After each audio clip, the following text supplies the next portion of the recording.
दोस्तों, इस दुनिया में हर कोई अपने जीवन में कुछ बड़ा हासिल करना चाहता है, सफलता, सम्मान और दूसरों के दिलों में जगह बनाना। लेकिन क्या आपने कभी सोचा है कि वह कौन सा साधन है जो हमें इस मुकाम तक पहुंचा सकता है? वह कोई और नहीं बल्कि हमारे शब्द हैं। जी हाँ, हमारे शब्दों में इतनी ताकत है कि वे किसी की दुनिया बदल सकते हैं। हमारे शब्द तीर की तरह होते हैं, एक बार छोड़े गए तो वे गहरे प्रभाव छोड़ते हैं। इनसे हम किसी को खुश कर सकते हैं, किसी का मन बदल सकते हैं या फिर किसी को निराश भी कर सकते हैं। इसलिए सबसे पहले हमें यह समझना होगा कि शब्द केवल संवाद का माध्यम नहीं है, बल्कि वे एक ऐसा अस्त्र है जो सही तरीके से इस्तेमाल किया जाए तो हमें कामयाबी की ऊंचाइयों तक पहुंचा सकता है। दोस्तों, इस दुनिया में सबसे ताकतवर हथियार कोई तलवार या बंदूक नहीं है, बल्कि हमारे अपने शब्द हैं। शब्दों में वह शक्ति है जो इस दुनिया को हिला सकती है, लोगों के दिलों को जीत सकती है और जिंदगी को पूरी तरह बदल सकती है। आपने देखा होगा कई बार एक इंसान जिसकी शक्ल सूरत उतनी आकर्षक नहीं होती, फिर भी वह लोगों का दिल जीत लेता है।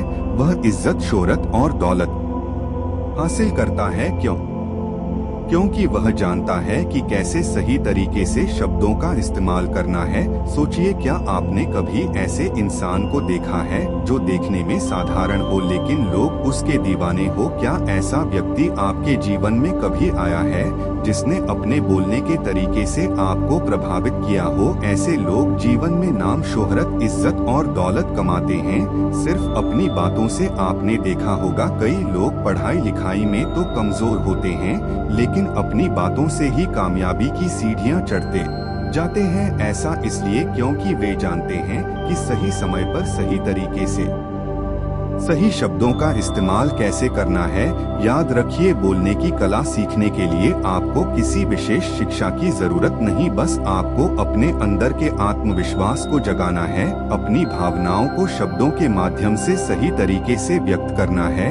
जब आप इस कला में माहिर हो जाते हैं तो फिर कोई भी मंजिल आपके लिए दूर नहीं रह जाती। शब्दों का जादू इतना शक्तिशाली होता है कि वह रोते हुए को हंसा सकता है और हंसते हुए को रुला सकता है। यह वही जादू है जिससे नेता पूरे देश पर राज करते हैं, कलाकार पूरी दुनिया का दिल जीतते हैं और व्यापारी अपने व्यापार को शिखर पर ले जाते हैं। यह वही जादू है जो हमें हमारे जीवन के हर क्षेत्र में कामयाब बना सकता है। तो चलिए जानते हैं इस कहानी के माध्यम से कि हम बातों से दुनिया कैसे जीत सकते हैं, कैसे हम किसी से अपना काम करवा सकते हैं, कैसे हम किसी को अपना दीवाना बना सकते हैं। लेकिन इससे पहले कि आप कहानी में खो जाएं, वीडियो को लाइक और चैनल को सब्सक्राइब जरूर करें।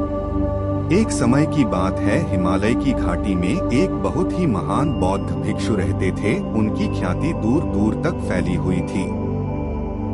एक दिन एक व्यक्ति उनके पास आया और वह व्यक्ति उस बौद्ध भिक्षु से कहता है कि हे गुरुवर, सब यही कहते हैं कि चालाकी से बात करो, चालाक बनो, अन्यथा तुम हमेशा पीछे रह जाओगे। हे गुरुवर, आप ही बताएं कि चालाक कैसे बना जाता है? क्या आप हमें चालाक बनने के बारे में कुछ बता सकते हैं? बौद्ध भिक्षु ने उस व्यक्ति की सारी बातें बड़े ही ध्यान से सुनी और उसके बाद मुस्कुराते हुए वह उस व्यक्ति से कहते हैं, तुम मेरी बात बड़े ध्यान से सुनना, जो मैं तुम्हें बताने वाला हूँ वह बहुत ही महत्वपूर्ण है, इसीलिए इसके एक एक शब्दों को बहुत ही ध्यान से सुनना और इसे समझने का भी प्रयास करना। इस दुनिया में यदि कोई सबसे ताकतवर हथियार है तो वह है हमारे शब्द। फिर चाहे वह शब्द लिखे गए हो या फिर बोले गए हो, यह शब्द एक ऐसा हथियार है जिसका यदि सही समय पर, सही व्यक्ति पर और सही तरीके से इस्तेमाल किया जाए तो आप अपनी पूरी जिंदगी बदल सकते हैं।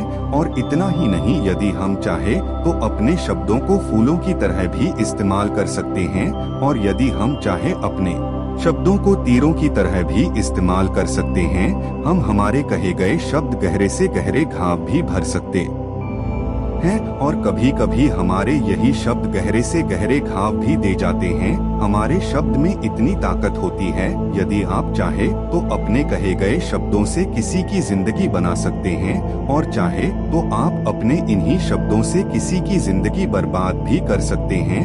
हमारे शब्दों में इतनी ताकत होती है कि आप चाहे तो दूसरों के जीवन में खुशियां भर सकते हैं, और यदि आप चाहें तो अपने इन्हीं शब्दों का इस्तेमाल करके उनके जीवन में दुखों का सैलाब ला सकते हैं। आप चाहे तो इन्हीं शब्दों से किसी के रिश्ते बना भी सकते हैं, और यदि आप चाहे तो इन्हीं शब्दों से किसी के रिश्ते तोड़ भी सकते हैं। आपके अपने कहे गए शब्द आपको कामयाबी भी दिला सकती है, और वही आपके कहे गए शब्द आपको पूरी तरह से तबाह भी कर सकते हैं। शब्द न केवल एक इंसान को बल्कि पूरे के पूरे परिवार को, पूरे शहर को और पूरी इस दुनिया को बर्बाद करने की और निर्माण करने की ताकत रखते हैं। इसलिए शब्दों को इस दुनिया का सबसे ज्यादा ताकतवर और घातक हथियार माना जाता है। इसलिए हमें अपने शब्दों का इस्तेमाल सही ढंग से करना चाहिए, ताकि उसका इस्तेमाल करके हमें और दूसरों को भी भला पहुंचे। और इसीलिए मैं आज तुम्हें शब्दों के कुछ जादू के बारे में बताने वाला हूं। और अब आपके मन में यह प्रश्न उठ रहा होगा कि क्या शब्दों में भी जादू होता है? तो हाँ, अवश्य ही शब्दों में जादू होता है, लेकिन यह दिखता नहीं है, परंतु इसका असर आपको अवश्य नजर आता है। हमारे शब्दों में कमाल का जादू होता है। यह चाहे तो रोते हुए को हंसा दे और हंसते हुए को रुला दे। किसी की दुनिया में खुशियां भर दे तो वही किसी की दुनिया में दुखों का सैलाब भर दे। शब्दों में ऐसा जादू होता है जिससे हर इंसान आपकी तरफ खींचा चलाएगा। जो इंसान शब्दों का जादू जान गया, इस संसार में उससे बड़ा जादूगर और कोई नहीं हो सकता। लोगों से बात करना, उनसे अपने कामों को मनवाना, यह एक कला है, और यह कला आपको सीखनी चाहिए। इसके बाद आपको कुछ भी सीखने की कोई आवश्यकता नहीं पड़ेगी, बस आपको बोलने की कला आनी चाहिए। उसके बाद हर कामयाबी आपकी होगी। आप जिस इंसान को भी चाहेंगे वह आपकी तरफ आकर्षित होने लगेगा। और यह बोलने की कला सीखने के लिए आपको कोई धन खर्च करने की भी आवश्यकता नहीं है। आपने देखा होगा कि कई लोग बहुत ज्यादा पढ़ाई तो करते हैं, लेकिन उनके पास बोलने की कला नहीं होती, जिस वजह से वह अपने जीवन में कभी सफल नहीं हो पाते। लेकिन आपने वहीं पर कुछ ऐसे भी लोगों को देखा होगा जो पढ़ाई लिखाई में तो बहुत कमजोर रहते हैं, लेकिन बोलने की कला में वह माहिर होते हैं, और वह लोग अपने जीवन में लगातार सफलता की सीढ़ी पर चढ़ते चले जाते हैं, और उन्हें रोकने वाला भी कोई नहीं होता। बोलने की कला सीखना इतना मुश्किल भी नहीं है, बस जरूरत है हमें कुछ आदतों को बदलने की और साथ ही अपने नजरिया में कुछ परिवर्तन लाने की। आप अपने शब्दों की ताकत को कम मत समझना। आपने देखा होगा केवल एक नेता पूरे देश में कैसे राज करता है, और वह भी केवल अपने बोलने की कला से। हमारे शब्दों में इतनी ताकत होती है कि वह अंदर से मरे हुए इंसान में भी फूंक डाल सकती है, उसे एक नई जिंदगी दे सकती है। इसलिए आज हम यही जानने वाले हैं कि अपने शब्दों का इस्तेमाल हम कैसे कर सकते हैं, अपने शब्दों से हम जिंदगी में कामयाबी कैसे हासिल कर सकते हैं, और सभी लोगों को अपने शब्दों से हम अपनी ओर कैसे आकर्षित कर सकते हैं। लेकिन आपको उससे पहले यह 3 महत्वपूर्ण बातों का ध्यान रखना होगा। जब भी आप शब्दों के तीर चलाने के बारे में सोचे तो सबसे पहले आपको यह सोचना जरूरी है, यह तीर मैं किस पर छोड़ रहा हूँ और यह तीर मैं क्यों छोड़ रहा हूँ, और इस तीर का परिणाम क्या होगा। आप तो जानते हैं कि ऊपर वाले ने हमें 2 कान और 1 मुंह दिया है, ताकि हम सुने ज्यादा और बोले कम। और जो लोग कम बोलते हैं उनकी सोचने और समझने की क्षमता भी अधिक बोलने वालों से कहीं ज्यादा होती है, और वह किसी भी काम में अपना 100% देने में पूरी तरह से समर्थ होते हैं। इसीलिए यदि आप भी जीवन में चालाक बनना चाहते हैं, अपने शब्दों का सही तरीके से इस्तेमाल करना चाहते हैं, तो आपको इन 8 बातों को ध्यान देना होगा। आपको इन 8 बातों को गांठ बांधनी होगी और इन बातों को अपने जीवन में उतारना होगा। और हाँ, एक बात अवश्य ध्यान रखिएगा, चालाकी से बात करने का अर्थ यह भी नहीं होता कि आप स्वार्थी बन जाएं और किसी का गलत फायदा उठाएं। हमें चालाकी से बात करना इसलिए सीखना चाहिए ताकि हम इससे अपना और दूसरों का फायदा कर सके, ना कि हमें किसी का गलत फायदा उठाना चाहिए और ना ही हमें किसी को फंसाना चाहिए, बल्कि हम जितना भी लोगों से अच्छी तरीके से बात करेंगे उतना ही लोग हमें पसंद करेंगे, हमारी इज्जत करेंगे और हमारी बातों को भी वह बड़े ही ध्यान से सुनेंगे, वह हमारी कदर करेंगे और लोगों की नजरों में इस समाज में हमारा मान सम्मान और गौरव बढ़ेगा। इसलिए यदि आप इस समाज में रहना चाहते हैं तो इस समाज के अनुसार आपको सोच समझकर चालाकी से बात करना सीखना होगा। आगे वह बौद्ध भिक्षु उस व्यक्ति को पांचवी बात बताते हुए कहते हैं कि जब भी तुम किसी व्यक्ति से बात करते हो तो उसकी आंखों में आंखें डालकर बात करो, क्योंकि यदि आप बात करते समय लोगों से नजरें चुराएंगे, सामने वाले व्यक्ति से छुप छुप कर बातें करेंगे तो उसे ऐसा महसूस होगा जैसा कि आप उससे कुछ छुपा रहे हैं, आप उससे झूठ बोल रहे हैं। इसीलिए वह आपकी बातों में दिलचस्पी नहीं दिखाएगा और न ही वह आपकी बातों पर विश्वास करेगा। और वहीं पर दूसरी तरफ यदि आप पूरे आत्मविश्वास के साथ किसी दूसरे व्यक्ति की आंखों में आंखें डालकर यदि आप उससे झूठ भी कह देंगे तो भी वह आपकी बातों पर विश्वास कर लेगा और वह आपकी बातों में दिलचस्पी भी दिखाएगा। इसीलिए बात करो राजा की तरह और काम करो गुलाम की तरह नहीं।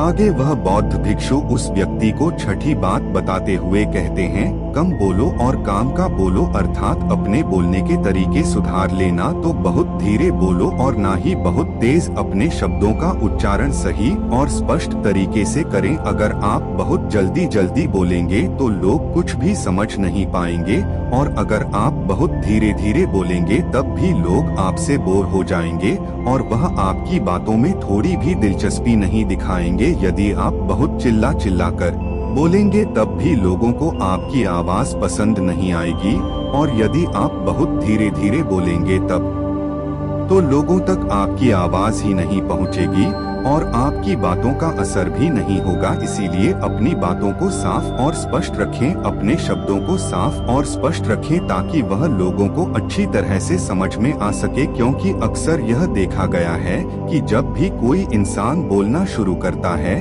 तो उसके शुरुआती 90 सेकंड यह कहते हैं कि लोग उसे सुनना पसंद करेंगे या नहीं, और यह भी बताता है कि वह व्यक्ति एक कुशल व्यक्ति है या नहीं। और यदि आप 90 सेकंड तक लोगों को अपनी बातों में रोक सकते हैं और यदि लोग आपकी बातों में 90 सेकंड तक रुचि लेते हैं तो इसका अर्थ यही है कि वह लोग आपकी बातों को सुनना चाहते हैं, आपकी बातों को समझ रहे हैं और वह लोग आपसे जुड़ना भी चाहते हैं। किंतु अक्सर यही देखा गया है कि कुछ लोग बहुत चिल्ला चिल्ला कर कहते हैं और कुछ लोग बहुत धीरे धीरे कहते हैं जिससे उनके शब्द ही समझ नहीं आते। इसीलिए शब्दों को स्पष्ट रखिए, आपको उतना ही आवाज में बोलना चाहिए जितने में आपके विचार सामने वाले व्यक्ति तक पहुंच सके। फिर बौद्ध भिक्षु तीसरी बात बताते हुए कहते हैं कि जो भी बोलो विश्वास के साथ बोलो, अपनी बात रखने में कभी शर्माओ मत, अपनी बात को पूरे आत्मविश्वास के साथ रखो। आपने देखा होगा कि हम में से कई लोग अपनी बात रखने में शर्माते हैं, फिर भले ही वह उस विषय के बारे में अधिक जानकारी रखता हो, लेकिन वह लोगों से उस विषय के बारे में बात करने में शर्माता है, जिस वजह से लोग उसकी बातों पर विश्वास नहीं करते। उन्हें लगता है कि इसे इसके बारे में बिल्कुल नहीं पता और वह लोग आपकी बातों में दिलचस्पी नहीं दिखाते और वह लोग आपको आपकी बातों को झूठ भी समझने लगते हैं। इसलिए आप किससे क्या कह रहे हैं और क्यों कह रहे हैं, यह बात समझना भी बहुत जरूरी है। और यदि आप किसी के बारे में जानते हैं और पूरे आत्मविश्वास के साथ उस बात को रखते हैं तो सामने वाले व्यक्ति पर आपकी बातों का प्रभाव जरूर पड़ेगा, क्योंकि आत्मविश्वास में ही वह शक्ति है जिससे लोग आपकी बातों पर विश्वास करते हैं, आपकी बातों से ही प्रभावित होते हैं। किंतु यदि आप अपनी बात रखने में शर्माते हैं तो आप कभी भी अपना प्रभाव दूसरे व्यक्ति पर नहीं छोड़ सकते। इसीलिए जब भी आप किसी से बात करें तो अपनी बातों को आत्मविश्वास के साथ रखें आगे वह बौद्ध भिक्षु व्यक्ति को चौथी बात बताते हुए कहते हैं कि अपने शब्दों और अपने वाक्यों में भावनाओं को ढालने की कोशिश करें, क्योंकि जब तक आपके शब्दों में, आपके वाक्यों में भावनाएं नहीं होंगी तो वह लोगों के दिल तक कैसे पहुंच पाएंगी। और जब आपके शब्दों में, आपके वाक्यों में भावनाएं जुड़ी होती हैं तो वह आसानी से लोगों के दिल तक पहुंच जाती है। इसीलिए आपको अपनी आवाज को उसी माहौल के हिसाब से रखनी चाहिए। यदि आपको लगता है कि किसी वाक्य पर, किसी ऐसी स्थिति पर आपको दुखी होना चाहिए तो आपकी आवाज में वह नमी होनी चाहिए। और यदि आपको लगता है कि सामने वाला व्यक्ति खुश है और वह खुशी खुशी आपकी बात सुन सकता है तो आप उससे खुशी खुशी भी बात कर सकते हैं। और दूसरी तरफ यदि आपको लगता है कि कोई व्यक्ति दुखी है और उसके मन को शांत होना चाहिए तो आपको भी उसके मन को शांत करने वाली वाणी, मतलब अपने शब्दों, अपने वाक्यों का इस्तेमाल करना चाहिए। अपनी आवाज में नमी रखनी चाहिए जिससे आपके मन की बात, आपकी भावनाएं उसके दिल तक पहुंच सके और वह आपकी बात सुनने में दिलचस्पी दिखाए। क्योंकि जब आप किसी का दर्द बांटते हैं तो सामने वाले व्यक्ति को बहुत अच्छा लगता है और ऐसे समय पर आपकी भावनाएं, आपके शब्द और आपके वाक्य ही अधिक महत्व रखते हैं। शब्द, वाक्य सब एक ही होते हैं, बस इन्हें बोलने का तरीका अलग अलग होता है। कि जैसे आप अपने पार्टनर से प्रेम से कहते हैं कि मैं तुम्हें कभी नहीं छोड़ूंगा, और वहीं पर अगर आप गुस्से से यही बात कहते हैं मैं तुम्हें नहीं छोड़ूंगा, तो इन दोनों बातों का मतलब तो एक ही है, लेकिन कहने का तरीका बदल गया है। शब्द तो हर किसी के पास होते हैं, लेकिन सही तरीके से शब्दों का इस्तेमाल करना यही बुद्धिमानी होती है। जो अपने शब्दों में, अपने वाक्यों में भावनाओं को जोड़ पाता है वही लोगों के दिल में राज कर पाता है। आगे वह बौद्ध भिक्षु उस व्यक्ति को पांचवी बात बताते हुए कहते हैं कि जब भी तुम किसी व्यक्ति से बात करते हो तो उसकी आंखों में आंखें डालकर बात करो, क्योंकि यदि आप बात करते समय लोगों से नजरें चुराएंगे, सामने वाले व्यक्ति से छुप छुप कर बातें करेंगे तो उसे ऐसा महसूस होगा जैसा कि आप उससे कुछ छुपा रहे हैं, आप उससे झूठ बोल रहे हैं। इसीलिए वह आपकी बातों में दिलचस्पी नहीं दिखाएगा और न ही वह आपकी बातों पर विश्वास करेगा। और वहीं पर दूसरी तरफ यदि आप पूरे आत्मविश्वास के साथ किसी दूसरे व्यक्ति की आंखों में आंखें डालकर यदि आप उससे झूठ भी कह देंगे तो भी वह आपकी बातों पर विश्वास कर लेगा और वह आपकी बातों में दिलचस्पी भी दिखाएगा। इसीलिए बात करो राजा की तरह और काम करो गुलाम की तरह नहीं। आगे वह बौद्ध भिक्षु उस व्यक्ति को छठी बात बताते हुए कहते हैं, कम बोलो और काम का बोलो, अर्थात अपने बोलने के तरीके सुधार लेना, तो बहुत धीरे बोलो और ना ही बहुत तेज। अपने शब्दों का उच्चारण सही और स्पष्ट तरीके से करें। अगर आप बहुत जल्दी जल्दी बोलेंगे तो लोग कुछ भी समझ नहीं पाएंगे और अगर आप बहुत धीरे धीरे बोलेंगे तब भी लोग आपसे बोर हो जाएंगे और वह आपकी बातों में थोड़ी भी दिलचस्पी नहीं दिखाएंगे। यदि आप बहुत चिल्ला चिल्ला कर बोलेंगे तब भी लोगों को आपकी आवाज पसंद नहीं आएगी और यदि आप बहुत धीरे धीरे बोलेंगे तब तो लोगों तक आपकी आवाज ही नहीं पहुंचेगी और आपकी बातों का असर भी नहीं होगा। इसीलिए अपनी बातों को साफ और स्पष्ट रखें, अपने शब्दों को साफ और स्पष्ट रखें ताकि वह लोगों को अच्छी तरह से समझ में आ सके। क्योंकि अक्सर यह देखा गया है कि जब भी कोई इंसान बोलना शुरू करता है तो उसके शुरुआती 90 सेकंड यह कहते हैं कि लोग उसे सुनना पसंद करेंगे या नहीं, और यह भी बताता है कि वह व्यक्ति एक कुशल व्यक्ति है या नहीं। और यदि आप 90 सेकंड तक लोगों को अपनी बातों में रोक सकते हैं और यदि लोग आपकी बातों में 90 सेकंड तक रुचि लेते हैं तो इसका अर्थ यही है कि वह लोग आपकी बातों को सुनना चाहते हैं, आपकी बातों को समझ रहे हैं और वह लोग आपसे जुड़ना भी चाहते हैं। किंतु अक्सर यही देखा गया है कि कुछ लोग बहुत चिल्ला चिल्ला कर कहते हैं और कुछ लोग बहुत धीरे धीरे कहते हैं जिससे उनके शब्द ही समझ नहीं आते। इसीलिए शब्दों को स्पष्ट रखिए। आपको उतना ही आवाज में बोलना चाहिए जितने में आपके विचार सामने वाले व्यक्ति तक पहुंच सके। फिर 7वीं बात बताते हुए उस व्यक्ति को बौद्ध भिक्षु कहते हैं कि लोगों की मदद करना सीखो। जब भी आप किसी की मदद निस्वार्थ भाव से करते हैं तो सामने वाला व्यक्ति भी आपकी मदद करने के लिए अवश्य ही तत्पर रहेगा। जब भी आपको आवश्यकता होगी वह आपकी मदद अवश्य करेगा, क्योंकि आपने बुरे वक्त पर उसका साथ दिया था और वह भी बुरे वक्त में आपका साथ देने के लिए हमेशा तैयार रहेगा। आपने अपने घर में अपने बच्चों को तो देखा ही होगा जिनका मन बिल्कुल साफ होता है, जिनके मन में कोई भी स्वार्थ नहीं होता, और जब उन्हें कुछ चीज चाहिए होता है तो जैसा आप कहते हैं वह बिल्कुल वैसा ही करते हैं। आप कोई भी काम को उनसे कहते हैं तो वह उस काम को तुरंत ही कर देते हैं। इसलिए निस्वार्थ भाव से लोगों की मदद करना सीखो, जिससे आपके मन को भी शांति मिलती है और आप एक सुकून महसूस करते हैं, और साथ ही आपके सोचने और समझने की क्षमता भी बढ़ने लगती है। 8वीं और आखिरी बात बताते हुए वह बौद्ध भिक्षु उस व्यक्ति को कहते हैं कि इंसान को सुनने की आदत डालनी चाहिए। आपने यह तो देखा होगा कि जब भी आप कोई बात कर रहे होंगे तो इस बीच में आपके सामने वाला व्यक्ति आपकी बात काटकर आपसे कुछ और ही कहने लगता होगा। और कई लोग तो ऐसे भी होते हैं जो अपनी बातों को खुद तक ही रखते हैं। वह अपनी बातों को ही बढ़ा चढ़ाकर कहते रहते हैं। वह तो दूसरों की सुनना भी नहीं चाहते, लेकिन वह यह भूल जाते हैं कि एक सफल व्यक्ति अधिक से अधिक सुनता है, सोचता है, समझता है और उसके बाद ही वह जवाब देता है, क्योंकि इज्जत उसे ही ज्यादा मिलती है जो पूरी तरह से सुनने के बाद कुछ कहता है। इतना कहकर वह बौद्ध भिक्षु शांत हो गए और वह व्यक्ति उस बौद्ध भिक्षु को धन्यवाद करके वहां से चला गया। तो दोस्तों, उम्मीद है कि आपको इस कहानी से एक अच्छी सीख मिली होगी। यह कहानी आपको कैसी लगी हमें कमेंट बॉक्स में कमेंट करके जरूर बताएं, और साथ ही इस कहानी को अपने दोस्तों के साथ जरूर शेयर करें ताकि उन्हें भी इस कहानी से कुछ सीखने को मिल सके। नमो बुद्धाय।